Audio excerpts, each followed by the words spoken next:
So we're in the historic Washington Courthouse, and this is here the Antique Bowie Knife Association. And as we can see here is a picture of Jim Bowie himself. And now we're going to have someone, I'll let you introduce yourself, and you can tell us about all these knives on display.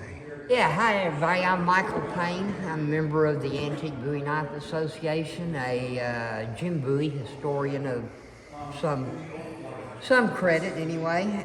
And what I have in front of us is a series of 1830s to 1860s Bowie knives of the era. When we think of Bowie knives, it has to have an origin somewhere. Well, the origin of the Bowie knife is from a knife that Reason Bowie had made by Jesse Cliff for Jim after he had a fight with Norris Wright in Alexandria at Bailey's Tavern. A year later, that knife would be used to kill Norris Wright when Norris Wright attacked Jim Bowie at the sandbar, and that's what made Jim Bowie famous. In this grouping right here, these are my knives that are associated directly to Jim Bowie. This was a sandbar knife, or the Cliff knife as we call it, because that's who made it, Jesse Cliff. He was a plantation blacksmith for the Bowie family. Then we have the Barton Moore knife, which came into being known about 1860 when it was given to a sheriff in North Texas in exchange for a $5 debt. It's inscribed Bowie on one side of the blade, and on the other side is an acorn with a JB in the middle of it on the ricasso to indicate James Black made it. Well, this design is Moorish or Spanish Moorish in origin. This knife was not made by James Black. This knife, I believe it to be an old knife, but don't believe that the inscriptions are legitimate. The style is Moorish. It was probably made in Mexico by a Spanish family. Next up is the Joe Musso brass back knives. There's actually a series of 4 knives that are known. 3 of them claim to be gifts from James Bowie, and a psychic said that this one, or the Musso, was owned by Jim Bowie at the time of the Alamo. Well, members of our association tested the knives, and unfortunately no knives. They are modern 20th centuries. There were no knives like this in the 1800s. Then we have Henry Hoover's cast steel knife, which, according to Lucy Lee Bowie, Jim Bowie had copies of this knife made to give to his men in Texas. However, we haven't been able to find any of those that have been given to his men in Texas, but there are lots of this model by Hoover on the market. And last, and definitely least, is the Seguin knife. Legend has it this knife was given to Juan Seguin by Jim Bowie as insurance that the message that Juan Seguin was carrying was from Jim Bowie and Travis when Seguin left the Alamo to go get help. Unfortunately, though, what actually happened is a faker took the Healy painting of Jim holding his 1814 campaign sword and made a knife that looked like it, and then promoted the fact that that's what he was holding. And for years it fooled a lot of the experts, including Texas Ranger Museum. They held on to the knife for 30 some odd years until they had it tested, and unfortunately the silver, where the maker's mark was, proved to be 20th century silver alloy. So That's another one that ended up being fake. So of my knives associated to Jim Bowie, only 2 of them have a chance. This one we know was real, lost to the ages unfortunately, and this one we know is real.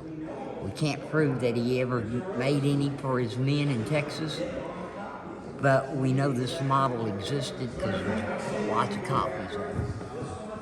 Then we move to this section. This section here is all American made 1830s and 1840s knives. We start over here with the James Black Bowie #1. Now, how would that be held? You know, that's a debatable question, but the theory and knife fighters theory is held blade up, so the penetration would be more. Well, when you look at the contour of the handle, it definitely does seem to bias when it's held blade up. I will agree with you, but I will say this also. You hold it blade down, and it's a hell of a chopping position. Oh, darn straight. You've got a lot of leverage up here above the chop. So I'm not positive that it was intended for a blade up fighting position. I think it was more intended for a swinging knife. The slashing. Slash. That is now that's a knife.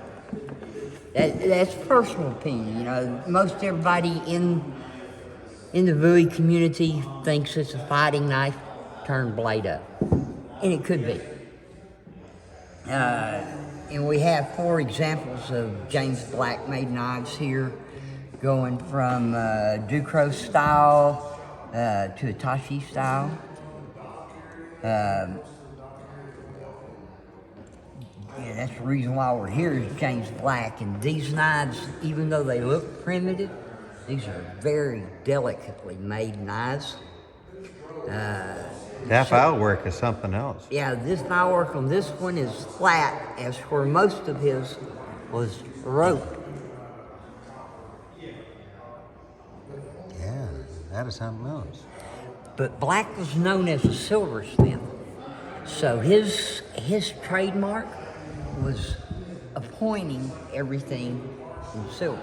So it's all decked out in silver. Exactly. That kind of was his calling card. He had 2 things that really identified his knives off the bat: the staggered pins,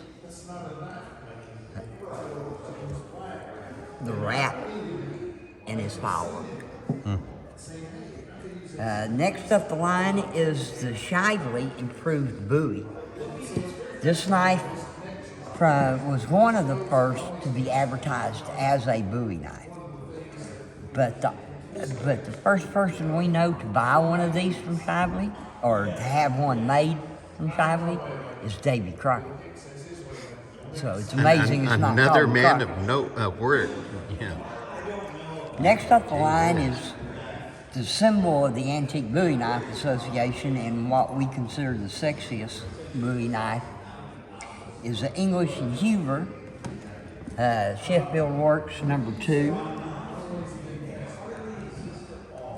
Decorated in fine nickel silver, and if you know nickel silver as it ages, will You get a patina. Get a patina that is wheat color. It looks like brass to some people, but when you see it up close, it's easy to tell it's not brass. It's nickel silver, or what they used to call German silver. And that the Antique Bowie Knife Association adopted from the beginning this as its logo, because it's darn sure the sexiest out there. Next up is Samuel Bell. Samuel Bell's an interesting character. He was a fine silversmith from Tennessee, actually, Knoxville, from where Mark's from. And he moved to San Antonio in the late 1830s. And he made fine knives. He was a silversmith, not a plater, a smith. So all of his knives are decorated with solid silver, both the guards and all the hardware. He made little knives to huge knives. This is one of his bigger ones and probably the most noted though I don't think it's the prettiest because he's got some small ones that are absolutely gorgeous. And before I get to this one, I'm going to go ahead and go over here to the Sheffield. We'll start here with the Broomhead and Thomas. Broomhead and Thomas was one of the premier cutlers in Sheffield, England in the 1830s. In fact, Jim Bowie is noted for having given a Broomhead and Thomas to a gentleman for civil work that he did for him. Next up is a butcher dog bone, and an American-made dog bone by unknown maker. And then we have Charles Congreve knife, one of the bigger Bowies of its era. Now, what are these called? A shield. A shield? A shield. If it's rectangular or oblong, like any of these, we call them escutcheon plates. A discussion. There you go. You could call this an escutcheon plate, but because it's shield shaped, we separate the two because it's really not intended to be an escutcheon. It's a decoration, is all it is. And you know, we think of an escutcheon as a place to personalize your knife. This was not for that. This was just a symbol that Congreve used on his knife blades, and he made probably the biggest of the Sheffield Bowies that were out there. Next up is a Woodhead. Now this is an original. This is from about 1845 to 1855. Made in Sheffield, England. This is very similar to, in a large degree, to a lot of the California knives of the 1860s. Because those were heavily ornamented. Yeah, the California knives tended to be. This is definitely a utilitarian knife. In other words, this was not their top of the line, but this was a well-made work knife. And so it's not finely decorated or anything. It's nice stag, and that is sandbar stag, by the way. From India. Yeah, and you know, it's just built to be a good utilitarian knife. Next up is a similar knife, except a little bit lighter weight. Typical Sheffield, to where the guards were made from two pieces of stamped, as you can see there, two pieces of stamped steel. Same with their bolster, or their pommel. That was done just for expense reasons. They could make those cheap and get them out. So the knives are still well built. They're just not solid material, as you would see on other. This one is by Croaks Brothers of Sheffield. And finally, and last but not least, is this little booger that I put off. We don't know who made this. We do know it was made between 1810 and 1820 due to its fittings and its edge and the way that the end was peened.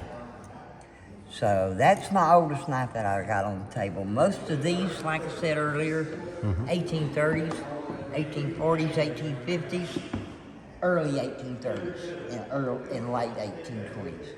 well, thank you for taking us through history. It's my pleasure. And have a nice day. You too. We will in Paris.